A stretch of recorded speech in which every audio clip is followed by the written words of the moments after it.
Hello and welcome back to another week of DXB podcasting. Hi, Chris and Ollie. This week we'll be talking about round 16 of the Gallagher Premiership, the final round of Women's Six Nations Rugby, and next weekend's European Cup action. Let's get to it. So, Gallagher Premiership, guys, this weekend just gone. Big game, which I know you two were at, with 5th place Harlequins take on 1st place Northampton Saints. How did it go? How was the day? And any key takeaways, guys? As a Sale Hat fan, it was sorely disappointing. So obviously Quins won, great for them, bad for Sale hopes. Had they gone on to lose, not that I would ever root for a team to lose. Obviously, we're strictly positive here at DXV. Always wanting good results, but yeah, means it was a lot tougher for Sale to go through. But the day was really good, actually. They put on a good show. Jess Glynn was playing before the match, which we missed all of. Spent a bit too long in the bar now. Yep. But now I brought the kids. I had a few friends as well. We had a really good day out. We're slowly converting Nye's Welsh son to be an English rugby fan. Not gonna happen. We'll get there. Yeah. How'd those Harlequins flags get on, mate, at the end? They magically found their way out the car window when the kids were sleeping on their way back. No, I'm joking. He's still got them. I'm refusing to let him put them up in his room so far. But yeah, it was a nice little sort of memento for the day. Actually, handing out loads of Harlequins flags. Kid just loves a flag, so there we go. Had a cracking day, to be fair. Yeah, and the kids loved it. It was a really good family atmosphere, and I was saying to Chris, it's been quite a while that I had been to a game and sort of had no allegiance to either teams, as a sort of impartial, just to go and watch and not sort of root for any sort of team and just enjoy the day. That was really nice to see. Lots of families there, lots of wives, kids, big parties of people, really good atmosphere. Yeah, it was a really, really good day. You know, one of the things I think is unique about rugby as well, which I thought was really cool, and we talked about it on the day now, is that like it's the access to the players that you get like after the game. Like, how many football games do you see the players like getting into the stands? Like, we went down, didn't we, to get, because so Nye's son's got a broken wrist, so we were adamant we were going to get some signatures on the old cast, get that pity vote going. He was the bait as such, but yeah, like, I was stood next to Chunyamunga just walking around in the crowd. Curtis Langdon was right there. Finn Smith was walking around taking pictures with kids. It was actually really nice to see, like, genuinely real engagement with the fans. Like, as you guys know, I watch a lot of like startup business stuff just because I'm sad. And one of the things they would say is like, do things that don't scale, right? And I was like, that's a classic example of that. Like, that only impacts one kid. That picture with them, but to them that makes a really lasting impression. You know what I mean? That they're like, their favorite player took the time out to walk around the pitch afterwards when they could be in the change room having a beer with the boys, and just take a quick picture with them, sign some stuff, have a quick chat. It was really nice to see. And other than that, it was a really good game as well. Like, Quins came out the gate fast. Luke Northmore with a brace, like, had a great game. Crossfield kick, yeah. Marcus Smith just Marcus Smithing, and then Danny Kerr just Danny Kerring. Very controversial. There's been a furor afterwards, but no, it was a overall really positive game. Northampton, to be honest with you, like, I don't think their position's in any danger. They go fairly comfortably now into a home semi. Pretty sure they're going to win the league. And then it's just the playoffs. And they've got to be fair, it's quite interesting because both of them have European games next week, right? So, and both went hard because it's the big game. So it was Nye also had a bit of serendipity. Like, what was it? You knew somebody whose kid was playing in the band. Like, he just messaged someone if they wanted tickets. Like, oh yeah, my kid's playing for it. I messaged one of my friends because he's sort of down that way, and said, "Oh, do I have a spare ticket if you want to tag along?" And he's a sort of he's a musician. And he was like, "Oh, I'm just waiting on a flight. I'm gigging in Dublin." But actually, a couple of my mates are playing in the horn section for Jessie Glynn. So when we did get up to our seats and caught the last 30 seconds of the last song, it's just kind of like really weird that you just like friends of friends of friends. And I messaged someone for a ticket, and it's just like his mates were in the middle of the pitch playing with Jessie Glynn. So it's really love rugby connections. They get their fingers in pies everywhere.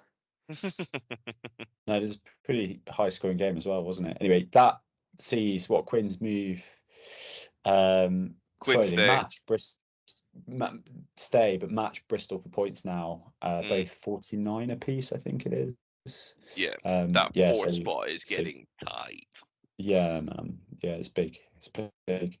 And then we move on to Leicester Tigers, Bristol Bears. So 8th place Leicester took on 4th place Bristol. Bristol just scraped the win. I actually did watch this game and it was awesome. Like really, really good game. If you're a Leicester fan, you are fuming with that result. Oh yeah. Like you lead at halftime 19-0 and then get blown out by 21 to 19 in the end. Like that's heartbreaking. That's unpleasant. That's an unpleasant review on Monday, mate. I was sat there and it was like to win, and again it all comes to like pressure and kicks, right? And it's like when you're kicking for extra points, or you're kicking so behind some, it doesn't really matter. But when you have got that kick right at the end, it's a win or draw, and you get the feeling that even if you miss the kick, you'd almost be happier with like a draw.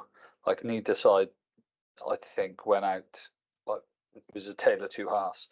Neither side went out, and you'd almost sort of, as an impartial, seeing that, be like, actually, if that was a draw, that was a pretty honest sort of result, really. But nice, calming the pressure, nice little conversion to knock it over, win the game. Pat Lam, smiley face. Yeah, did you see his little chat after the game where he was talking about it? He was saying that like he was broadly content because like Bristol were doing very Bristol things and playing from their own like dead ball area, right, and just like doing mental stuff. But like Pat Lam was like, it was on, so I'm not upset about them doing that. Just the execution wasn't there. And then watching the game back, you can like see what he was talking about. Like there were a couple of lines that Siba Nalaga was running, and had he just held on to the ball, like he's gone. Clean, no one's touching him. Try time between the posts, we're away. So you can see what he's talking about. It's a really high risk brand of rugby, but it's like if you're a Bristol fan, you love it, right? Because it's all action, just all out attack. That's it. If your tails are mental. Up, everything's going your way. It's either all going your way or it's not at all. You're imploding. Now it's a good bit of rugby, and I think if we're going to mention it at all, again, cards, discipline, like Mike Brown, red. I do feel for him. That second yellow, I think he's more gone to catch the ball than he has gone to tackle, and sort of ended up high. Second yellow, red off. I do feel for him a little bit because again that ball sort of floated. It's up. He's obviously close enough to the player, so he's almost reacted to sort of almost catch the pass, and sort of like he's gone mana ball, but obviously it's gone mana ball quite high. Red card, and when you've got a game that's relatively close at that point, with the Bristol, and you've just lost your fullback. That wasn't a great look. Do you know who I was quite impressed with though? And not for the reasons you usually see him. So I think Freddie Stewart had quite a good game. Like I know he had a bit of like his there's an article came on the Telegraph recently talking about his kind of Six Nations, how disappointed he was to miss out, because obviously previously been probably the closest thing England had to like a shoe-in starter, right? It was like him, Morrow, and Jamie George, and that was pretty much like the ones you could guarantee start. And then that all changed. Furbank took the spot and seems in place to kind of hold it. And I think there's been some speculation that might be down to his kind of ball playing ability. We all know he's like imperious in the air, right? Like can't be touched. Air steward, probably the best fullback in the air in the world. Helps when you're like 6'4" and a giant, right? But I think you saw some of his other, like more of his the kind of game he can put on. So, try assist in that game. Came away with a 50-22 as well. 3 defenders beaten. Like, and the other thing he can do, because he's a big lad, is 9 meters in contact, right? And then getting a little bit of the offloading. So I think he's starting to develop a bit more of that kind of all-round game that you'd want to see from the modern fullback, into kind of almost that, not necessarily playmaker, but certainly able to kind of be a link player between kind of your 10 and the rest of your back line. I think I can remember seeing that and thinking like he was quite open, he was quite honest, and it was quite, I want to say, like sometimes like quite humbling. He said himself, like he agreed that he wasn't playing his best brand of rugby, that he was trying to work on other things, and because of that, sort of he wasn't sort of as centered as he has been previously, sort of accepting some faults on and trying to work on them. And it was actually really nice to see somebody be sort of open about, actually it's challenging when somebody comes in and they want you to work on something that, like, you've come in strong into an England side, you think that you've got that position in, and then when somebody said that actually there's lots of this that we need you to work on, it was quite nice to see actually a player being quite open about his own sort of brand of rugby and what he's doing to fix it.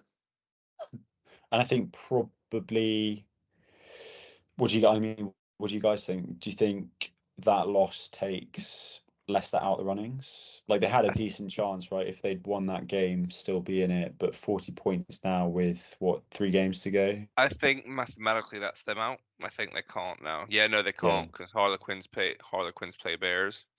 So that's Leicester out, and kind of, I think that's the way this league's gonna shape up now towards the end. You're not going to see like guaranteed ins. You're going to slowly see people like eliminated, almost like. So you've got Chiefs now, who are kind of the next lowest, who now they've really got to chase that win, because who have they got next week? No, next week it's obviously a European break, but who's their next round against? Next, I can't remember. Oh, quick ganders, boys! Off the top of my head. I've got my multi screens up, so bear with me. And it is that sort of, I don't want to say like knockout, because it's really weird, because it is effectively what it is now. Yeah, it's a Premiership, but it's also a bit of a knockout, because everyone's trying to get into that sort of 4th place, because you still get an opportunity to go forward. So it's really interesting, because it is a Premiership, but at the same time it's still a bit of knockout, and quite a lot of the time, and quite a lot of the time it's not necessarily on your kind of, you need to perform, but you still need somebody else to. You need them to beat them. Have a bit of a mare, Yeah, it's all that sort of, So it definitely makes it interesting. Chiefs play Harlequins on the 11th of May at Sandy Park, so that's kind of a big game for them, right? If they're going to keep in it, that's the one. Yeah. Because who have they got in round 18 as well? Like, they haven't got an easy go of it. They've got Leicester in the 18th round. Yeah, like, it's getting tight. But it's actually, getting really, really tight. Did you say it was? Did you say it was Chiefs Quins? Chiefs Quins the next round. Quins play. They don't have a weekend off, do they? So they play next weekend in the European League against. I think they're playing Toulouse. Yeah. Which would be big, and that's bounce for bout. Obviously, no weekends off and 2 strong sides. But so Chiefs. I mean, they beat Gloucester. 38-17. There were a few standout performances there, like Faye Waboso again had like an absolute crushed it. I don't think I've ever seen him have a bad game. No. Like, granted, well, I think he's still young in his like career, right? But like, you've never been like, ooh. I think it's not doing you any favors. I think it was like last week. Who were they playing last week? Who did they play last week? Go on. No, go on now. Tuesday. No, I was just saying, like, we looked at it last week and was like, he didn't get the ball. Yeah, that's right. And that's the difference. It's not that, it's not that he sort of has a bad game. You look at this one, sort of meters made. You look at some of the positioning on the pitch. Like 1 minute, he's wide as anything. He's looking for that over the top. He's looking for the kick through. 2 minutes later, he's working in. Sort of attacking what's those tired forward defenders. He's working close.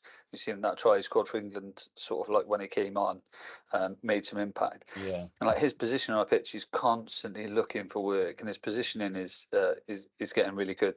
And they did well. I think he has good games because they've managed to get the ball to him. And it's one of the things about a winger is that, like, having played rugby. Yeah. And like if you can't get a pass past a 12 and 13, no matter how good your winger is, he's going to offer very little. Just to give an indication of Faye Waboso's stats for this week, right? So let's go through these because they are impressive. So played 80 minutes, right? Scored a try, 2 line breaks, 8 defenders beaten, 112 meters carried, 37 meters in contact, 1 completed offload, and 6 tackles only 1 penalty conceded and 1 knock on. That's like one of my favorite things about him is his work rate. It's huge. He is exactly like you said. Now he is all around the park looking for work, and then when he gets the ball, he just doesn't give up. He's just dogged. And that's one of the things I really, really appreciate. Gain line success as well. Have you got that? So no, 13 carries, 9 cross gain line. Like 9 times of 13, he crossed the gain line when he had the ball. Like, what's the percentage? Because I'm going to do it because I love everyone knows now, if you listen at all 8 of you, I love my stats at 9. Yeah. What did you just say? All 8 of you. Yeah. 70%. 70% gain line success rate. That's good. And like you said, Gloucester there was a moment kind of on the halfway, just before and just after half time, where I thought Gloucester might kind of wrest control of it back. And I know they're out of the Prem battle now and they know it, so it's kind of hard to put all your effort into put your body on the line when you know that there's nothing really is going to come from it other than a bit of pride at the end of the game, and particularly when you've got a European game next week. So I can't hold it against them too much. I know there was some real negativity on the kind of comments on when I put up the match results, but even so, that Exeter team, some really, really impressive stuff. And again, another one that people might hear less about unless you're either really, really into your Prem Rugby like I am, and I hope many of you are, because it is an awesome league. Or unless you're a really big Exeter Chiefs fan, is Greg Fisselau. Again, another one who is just huge work rate. So 80 minutes played, 4 defenders beaten, 24 meters in contact, 44 meters carried, 3 offloads, 1 turnover, 12 tackles. Just big stats from what is a young team, really putting in a shift, and trying to keep their kind of title hopes alive. I'll tell you, and I'm not even without sort of looking at stats from thinking back and watching that game now, Slade. Slade had a stormer. Some of the lines, and again, he's definitely one of the senior players, bringing on a lot of those junior players, a lot of experience there. He's so influential in that side now. I look at sort of some of the big moments and some of the sort of tries. I think it was was it Woodburn's tries, and it's just Slade just hitting angles, hitting lines, still being able to make sort of passes. Yeah, he did. Yeah, he had a stormer. I think he's absolutely proven dividends for them in terms of his ability to sort of lead some of those junior members of the team through. He's such a clutch kicker as well. He's, for someone who plays in the center, and usually you'd expect kind of fly half to be taken, and he's put away, his boot has won Exeter more than a couple of games now. So he's doing really well.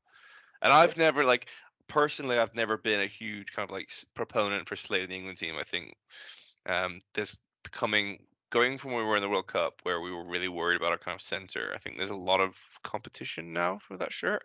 But I think Slade has really, really stepped up to the mark, kind of took that being discounted from the World Cup squad, took it for what it was, and just absolutely run away with it and been well, here, have a look. This is what I can do. Same.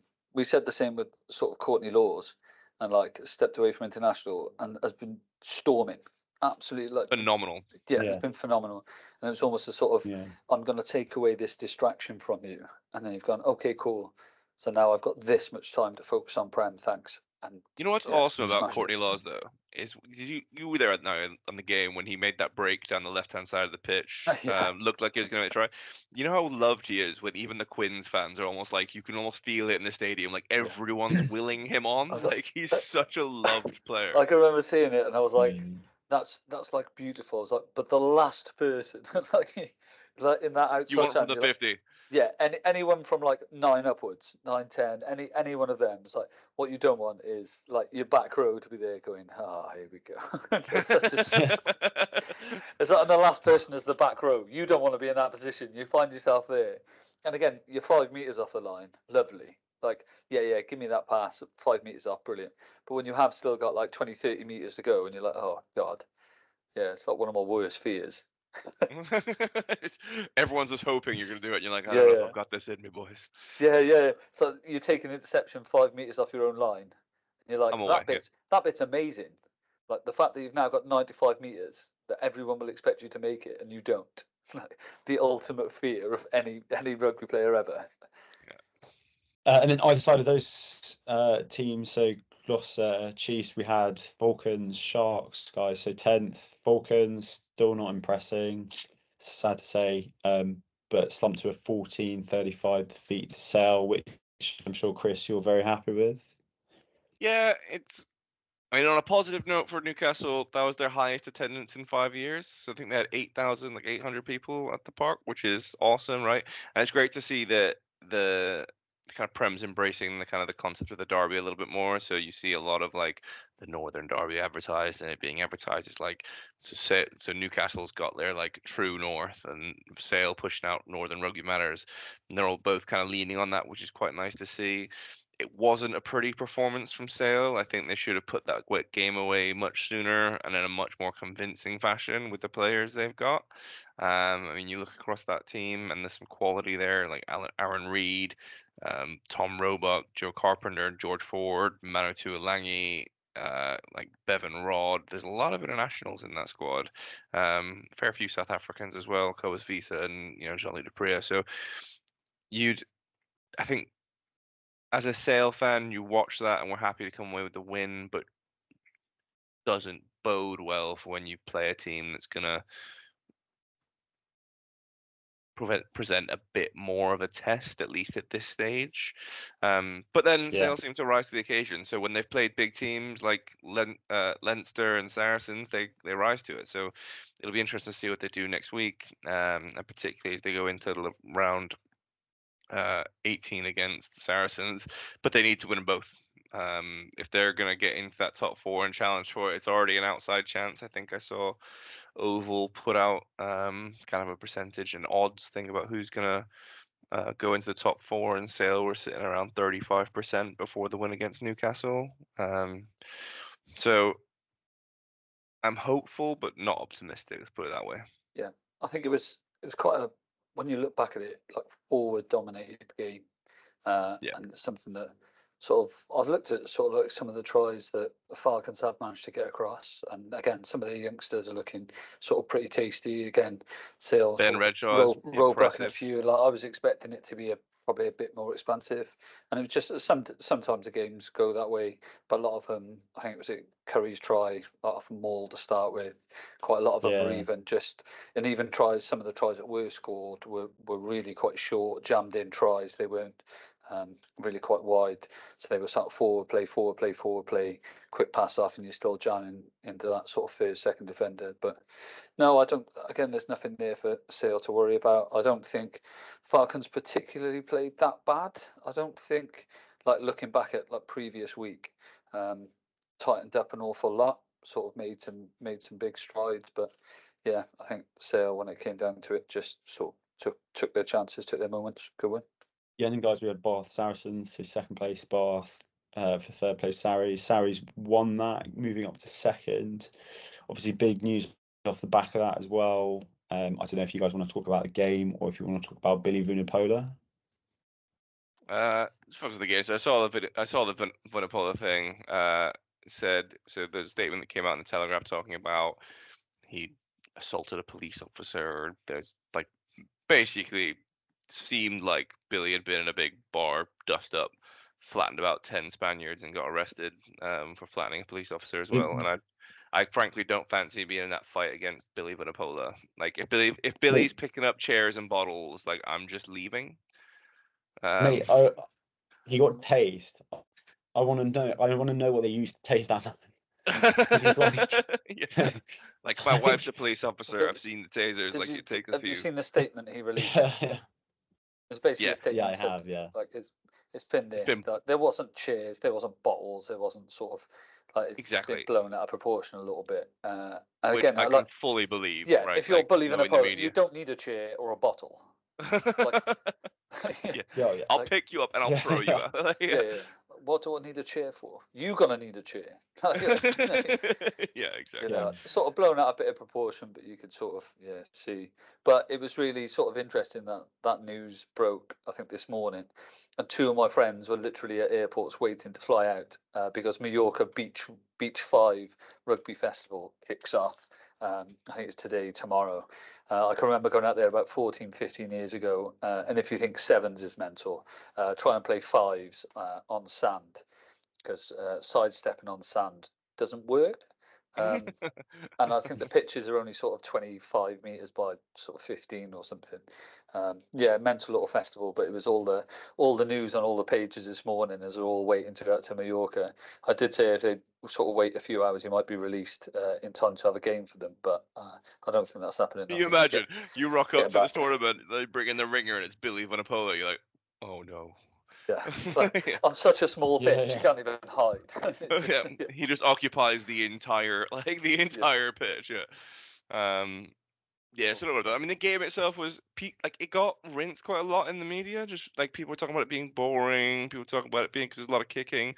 See, it's one of the things I love about, and I don't know how you guys feel about it, but one of the things I really love about rugby is that there's so many ways to win the game, right? Like, there's so many ways to play, so many different styles you can choose, so many different tactics you can employ to try and win a game. And if you can pick so many of them, and we've seen that Saracens can play a super expansive, super attacking game of rugby, as can Bath, but both of them can get into that like nitty gritty little like tactical kicking game that's back and forth, and there's nuance. And as much as I hate the cliche, right, like one for the diehards, like, you need some of that. Like, then if every game's a blowout and if every game's just non-stop tries and no defense, I think it becomes a bit meh. Like, the try still needs to be an exciting thing. I think they made sure that was the case. And it's the only game of the weekend that had impact on the league, right? Like, it's the only one where anyone moved. So, like, that's it. And again, it's one of those at like 12-0 at half time. Kind of like you sat there, like, not that they looked sort of particularly comfortable, but again, the 12-0, the counter attacking from sort of Saracens, that I think it was a pattern break. I think like Singer just about got a hand to him and shepherded him into touch on that sort of like an counter ankle attack. Tap. It was a nice. You think it was going to sort of gas him on the outside. I think they got him into touch originally. I think it was like Singer got just about got an ankle tap to him going round. That was an interesting sort of one-on-one from a counter attack. But for anyone who, sorry, go on. The sort of Farrell kick at the end, for somebody just watching it, and I think, look, me and Chris, I think we discussed this sort of briefly. So you've got 60 seconds to take that kick, and there was no way in hell any sort of kicker out there, no matter where you're playing, sort of across a prem, there's no way that you're not taking a minute to kick that at the end. Absolutely. And the boos from and again, I've got no doubt that they probably would have booed anyone, but the fact that it was sort of like Farrell as well just made it extra. Kind of, he's there, and we talked about it before. Referees, I think it was like Luke Pearce week before, or was sort of hurrying somebody. Was sort of like, come on now, like, hurry up, let's get it. It's kind of like, and do you even need to stop that? Like, there's a reason why the laws say you get 60 seconds, so you cannot expect somebody, if the laws state that you can take 60 seconds, to not take it. It was just that bit at the end, and you could see Farrell him sort was smart about it though. Slow down, sipping water, just he didn't put the tea up like in this way. He just kind of sat there, took a nice little drink of his Lucozade, booze. Brought his tea out nice and slow. Yeah, like referees like counting down times. I don't think it was that game. It's like another one where he's there, literally like 15, it was that one. 10, like counting it down, and you kind of like, listen. He knows how long he's got left. Like, the crowd knows how long he's got left. There's a big timer up there. It's like, just because you've started counting down from 15 isn't going to rush him into not kicking that until the last 3 seconds. He's going to take it. But it was just that bit at the end. And again, I said, like, Premiership Twitter, Premiership online. There was a lot of comments being made about that. But I think it was good as well. Like, for anyone who talks about like that being boring for casual fans, or that being like boring rugby, I was watching it with my father and mother-in-law in their place, and they're not huge Prem rugby. Like, they'll watch international rugby. of occasion, but they won't kind of go out of their way. And during that game, because of the tension, because like the tries were few and far between, you got like they were out of their seats, like shouting at the TV screen. They don't even support anyone, right? Which is lunacy. So neither of them are particularly like invested in the game, but both of them, because of like the tension in the game, got really, really into it. So I disagree when people start saying like, "Oh, that's not good That, for the game. Like it's boring." I'm like, it's not. People like that. The jeopardy, the yeah, tension, the and it got mental. The last 2 minutes, like I think there was a rip, and then they ripped it, and then like somebody else sort of knocked it back, or it went loose, and then somebody else ripped it. It was like the Yeah. last like sort of like minute 30 of that game, and you could just tell both of them were out for it because there was just nobody could seem to keep hold of the ball. It was a really sort of interesting like last couple of minutes to the game. That Yeah, and obviously Saturday was kind of a big day for it, right? Because we had Six Nations rugby alongside it. Final round of the Women's Six Nations Super Saturday. Obviously, we had Wales, Italy, Ireland, Scotland, England, France. England, France battling it out for that first spot. Did you guys catch the games, and kind of which ones did you think were best? Any standout performances? And I think we'll probably go over kind of like standout key players from the whole series as well, right? Because I think I've got a fairly good idea of kind of who's going to be up there. But yeah, Wales, Italy, guys. Yeah, so obviously both of us sort of getting into Twickenham for the game sort of Saturday. I had to watch most of the women's on sort of highlights on the Sunday morning or when I got back Saturday. But yeah, Wales got their first win, and again sort of close game. We said last week, didn't we, that these 3 weeks this weekend were probably very evenly sort of matched. Their little sort of one-ups between. Wales come a long way for the win. If you look online, they got a little bit of bad press almost because they celebrated well. I think somebody sort of released something like BBC Wales and was saying that if that was the men's team that was celebrating a bottom of the table finish and one win out of this, then we'd be talking very differently because the women celebrated. And I think for such a young sort of Welsh team and quite a new Welsh team, like you've got to take the little wins, like, and a win at home for a Welsh women's team is a win, and you have to celebrate it, I think. So it's interesting. I don't think, Dinker for Italy did well. Look, Wales relied, I think, quite heavily on their forwards at times, some of their tries going in. But it was nice to see sort of Wales get a win. No one wants to see a repeat of the men's Six Nations in Wales sort of finishing last on a 0. It's nice to sort of finish on at least a small bit of the positive. Yeah, I think the England game was good. I watched it with about 7 beers in hand after the Twickenham game, catching up with an old mate. So, but yeah, it was good. Like packed out bar, loads of people watching it. It was good to see the support for the game. I don't think the result was ever in question. Third consecutive Grand Slam for the Roses. No great surprises there. Some standout players from across the tournament.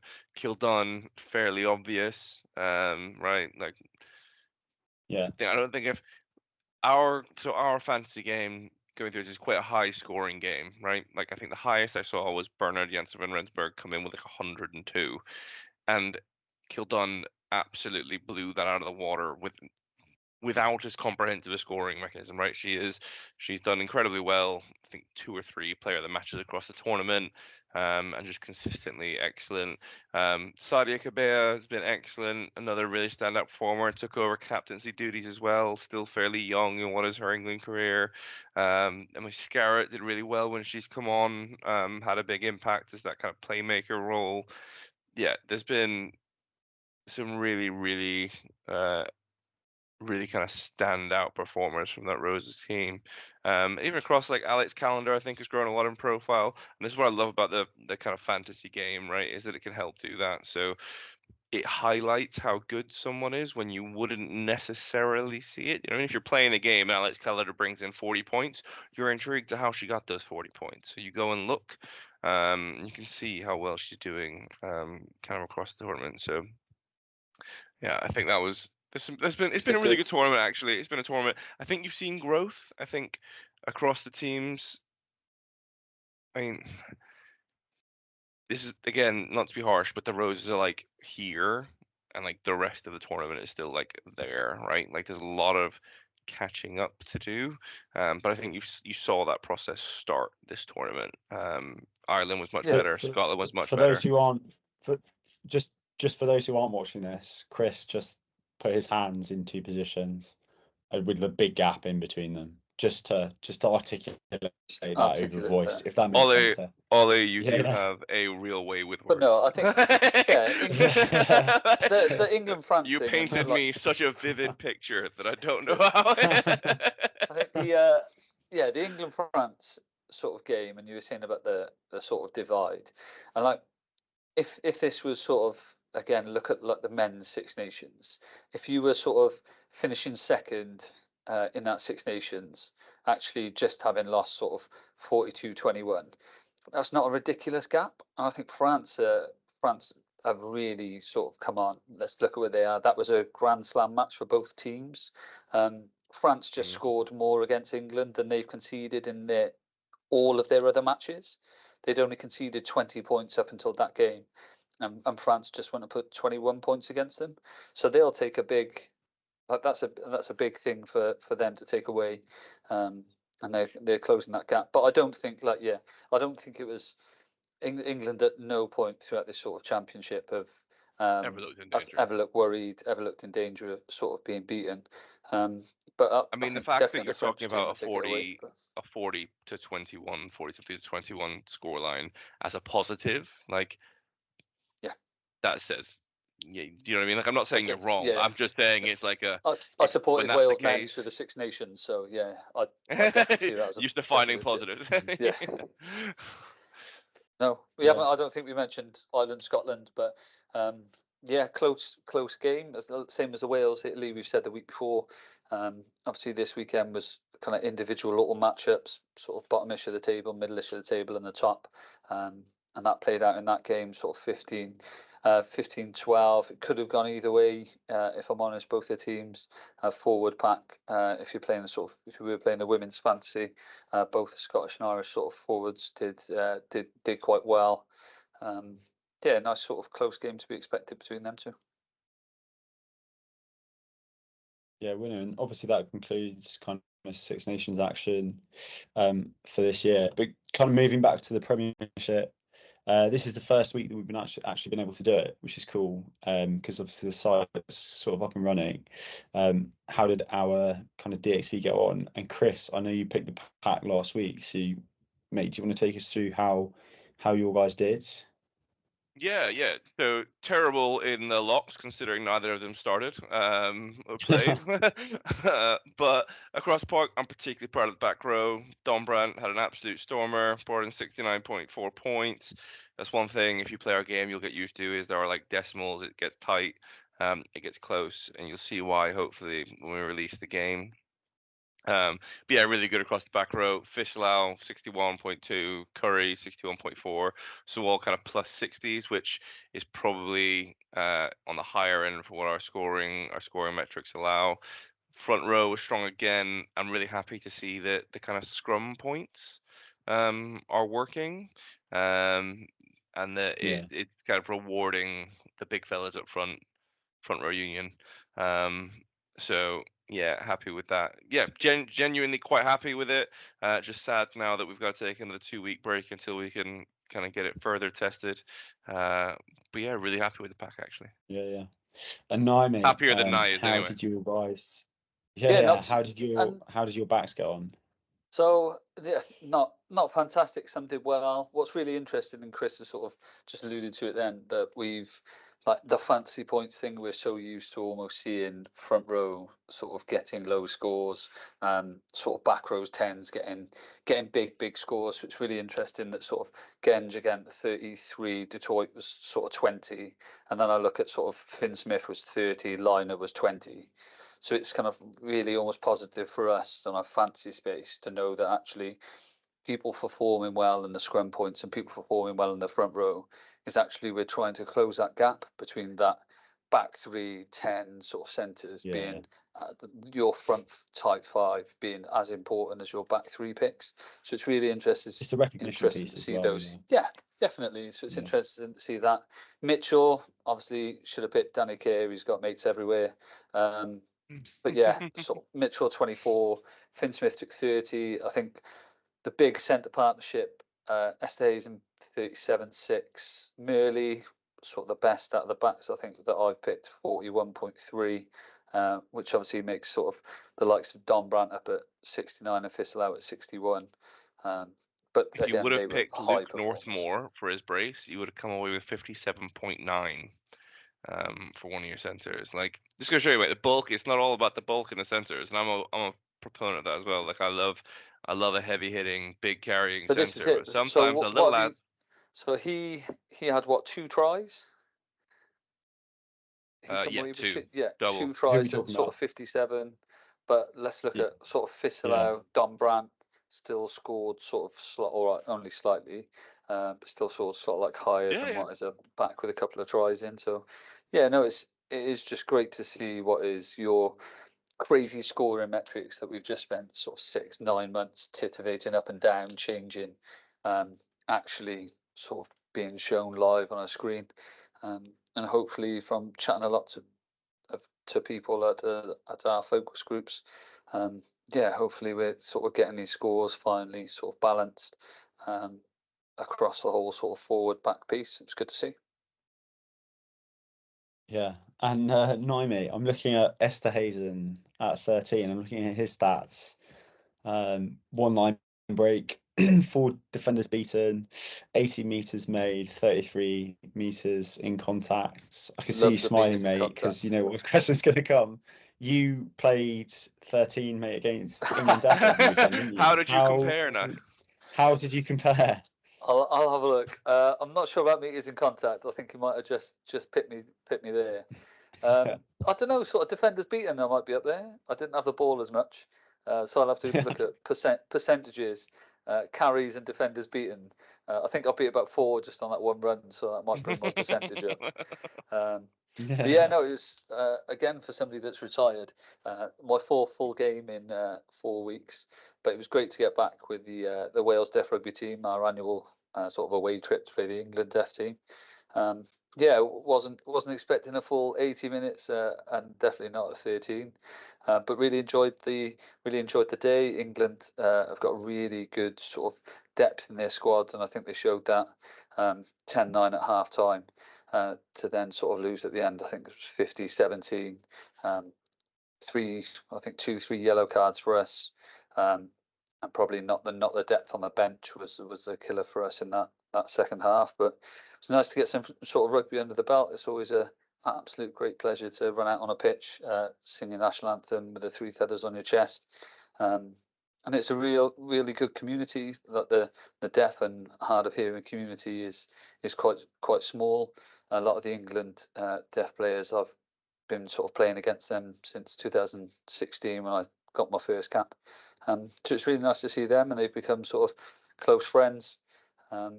Yeah, so it's a really good sort of day, really sort of inclusive culture down there. It was nice to play at Bedford Blues. It was a really nice sort of pitch and stadium and a good crowd there. Yeah, less, and like anybody loves having their games streamed online so their friends can clip pictures of you singing during an anthem, or wait for that one picture of just wait out. Waiting for that one picture of you blowing with your hands on your hips before they screenshot it and then make a meme. Of which there are many. Yeah, many. Yeah, sort of looking old and looking grey, but yeah, no, I've definitely got at least a couple of clips on a highlight reel, I think. It was a good day. It's always nice to get out and play some rugby. Yeah. and not quite on the same level. But next weekend's games, guys. So we've got the Investec semi-finals, haven't we? We've got Leinster, Northampton, Toulouse, and Quins. 2 huge games. Are you guys going to make any calls now? I'm gonna call Quins and then edit it out if the Toulouse win. I'm the one doing the editing, so Chris isn't getting anything edited out. Yeah. I'll edit stuff in. No, as much as I would genuinely love to see an All-Prem final, as given kind of much of the criticism that has been thrown their way from some of the less friendly, our less friendly neighbours. But yeah, I can't see it happening. Toulouse are outstanding. To beat Bordeaux was incredible.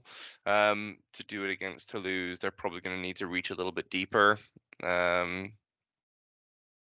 And it's at home in Toulouse as well. And I've been there, and they are mental for rugby in that city, and with good reason. Their team is incredible. They have pretty much the entire French team in their squad. So it's a big ask of Quins. Not saying it's impossible. With Quins, we saw anything's possible. They do mental stuff and pull it out of the bag, but they really are going to need a full 80-minute performance. If you let Toulouse into it, then it's going to be, then they'll just put you away before you know what's happened. And Northampton versus Leinster, again, a big ask.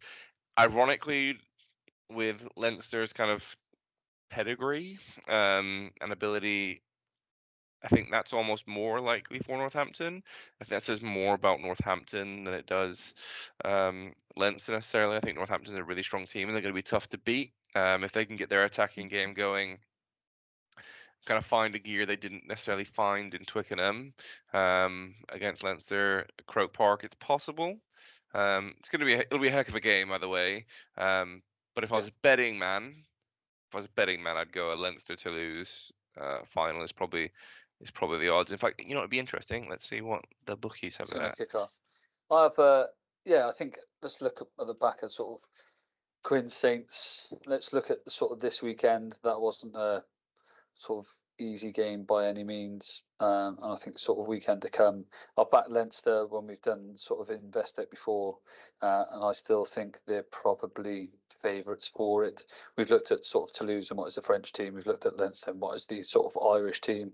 But again, sort of Saints are sat there top of the league for a reason, right? And if anyone can do it, I think they're 2 quite similar styles of play. So that'll be a really interesting game. I do think when it gets to sort of crunch moments and crunch times, the experience probably within the Leinster team, they've got some players in there that play at crunch level internationally, and I think that might just sneak them through. I think Chris was pretty bang on. Like it's the fans at Toulouse like bring it and bring the energy and bring the atmosphere, and you would have seen all of their stuff online. And again, there's people calling it sort of football-esque with flares and colours and massive brass bands and stuff. But when they've got, but it is fun. Yeah, when they've got thousands of people there, just like welcoming in the team coach, for example, it's a big style of rugby, and it'd be interesting to see how sort of Quins bounce off what is a sort of good win and take the confidence forward into that. There was an interesting point. Leinster are 13-point favourites against Northampton, and Toulouse are 18-point favourites. I'd be tempted to take those bets actually. Like, while I think they might just win, I don't necessarily think it'll be. I think it'll be closer than that.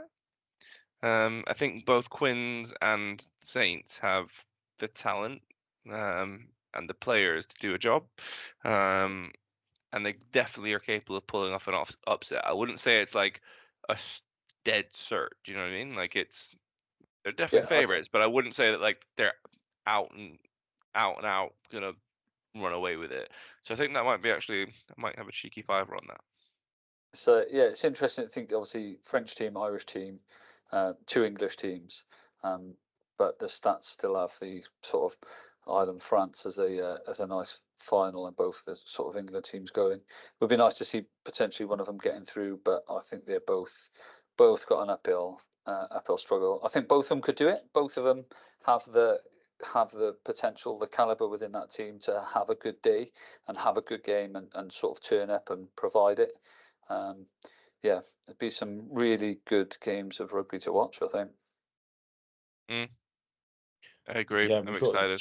We've got challenge rugby as well, haven't we, guys? We've got the South African-based Sharks against Clermont, and Gloucester Benetton as well. I mean, do you guys see Gloucester going through there? I could. Benetton started strong. We're leading the URC for a while, but Gloucester have had a decent run of form in Europe, and they're very evidently targeting that. We've seen from resting players that's yeah. clearly something that they're that's what they're going after. Getting for. Yeah. So that'll be interesting, and like I said, Gloucester's got some talent in that squad as well. You've got Zach Mercer. You've got, Ruben Ackerman had a hell of a game. Jack Clement had a hell of a game. You've got, Santiago Carreras. Like Charlie Atkinson's made quite a big difference at 10 for them. Seb Atkinson can do a job and is like one of those that people are talking about as the next one of the next runners for the England centre position. So there's some talent there, and I wouldn't put it past them. Again, it's a big ass. Benetton, Italy, Menoncello, if I'm not mistaken, plays for Benetton. Don't follow the URC as much as I would like to, because I already spend most of my time off watching rugby, and I don't think my missus would appreciate me picking up another league as well. But yeah, I can always ask, you know what I mean? But yeah, he does play for Benetton, and Menoncello, player of the Six Nations, like on his own makes a difference, right? Like, so it'd be a good game. It'll be something to watch, and I wish Gloucester all the best. I'm just waiting for Seb Blake, mate, to make another absolute like. Apart from Johnny May, Seb Blake, mate. Seb Blake. Oh no, who was it? Was it Clark? Got like the 2 charge downs. Got a try from one of them this weekend. Gloucester. Yeah. Was it Clark, like big second row? Sort of youngster. Got a charge down early. Got another charge down. Went straight in for a try. I was like, yeah, it's a big tall, like second. It was like a dream moment for a second. Yeah, that's what it picked. And especially for like scrum halves now that just got used to like caterpillar ruck back and just box kick, just to see it sort of happen, just to put 9s back in their boxes to go like screw the nut. Yeah, it was good to see. Nice little charge down and a nice little try. Yeah. Cool. That concludes another week of DXB Rugby, guys. If you aren't sick of us yet and want more rugby-focused content like this, and as ever, awful chat, then please follow us on any one of X, Facebook, or Instagram, where we post daily rugby insights to keep you up to date on our progress, ready for our launch in August. As always, comment, like, subscribe on this video, and thanks for joining us, and see you next week.